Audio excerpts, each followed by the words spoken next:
Last summer, we showed you the opening of the renovated Armitage station. Recently, the station received an award for its historic value to Chicago.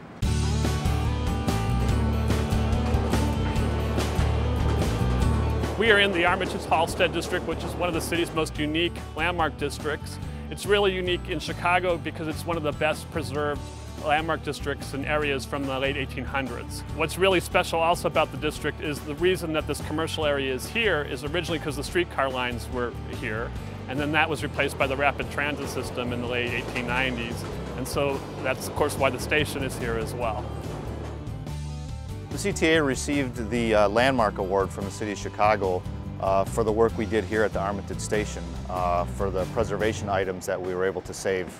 The award was recognizing us for us being able to preserve some of the features of the station that were here before we started the rehab. The Armitage station has come a long way from its original opening in 1900. As part of the Brown Line expansion project, it was recently updated to include modern amenities.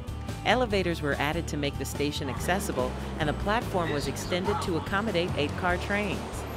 It was not capable of accommodating 8 cars, let alone the width of the platform that existed here. So as part of the revitalization of the whole Brown Line and the increase of all the stations, this was a particular tricky one.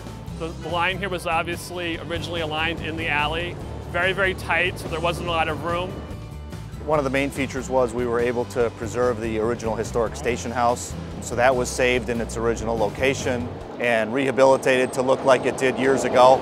The historic station is incorporated with part of the modern station that we also built to make the station larger. Another feature was the historic canopies, which we refurbished.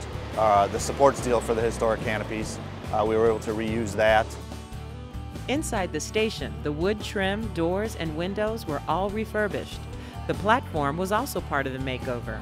Some platform features that we were able to preserve included historic railings. We saved some of the old railings and repainted them, as well as replicated some of the railings to look like it did 100 years ago.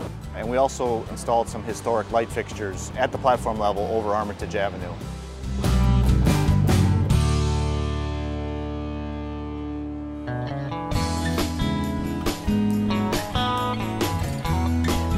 The stretch of Armitage between Halstead and Sheffield, you see many buildings that reflect the way the buildings looked 100 years ago. So we tried to keep the station in line with some of those looks. In keeping with the landmark district, CTA worked with local architects to maintain the integrity of the 100-year-old station. CTA went through a whole neighborhood process and community planning process with all the stations, but this one obviously had some particular challenges in making the station work here. And so there were a series of community meetings, and the CTA worked closely with the Landmarks Commission as well and the Planning Department to make this work. Part of blending old and new was including a glass and ceramic tile mural entitled Chicago L Stories on the back wall of the new station house. It's important to tourism. Preserving the neighborhood character is important, for these individual communities as well. It's what's special about their neighborhoods and what makes them special and unique. And it's important to the city as a whole. It's what makes Chicago distinct and different. The nice thing about the Armitage station is we were able to save a lot of the historic items as well as modernize the station to bring it into 21st century, if you will. So it's kind of a good balance of the old and the new as we go forward at this station. Congratulations to everyone involved.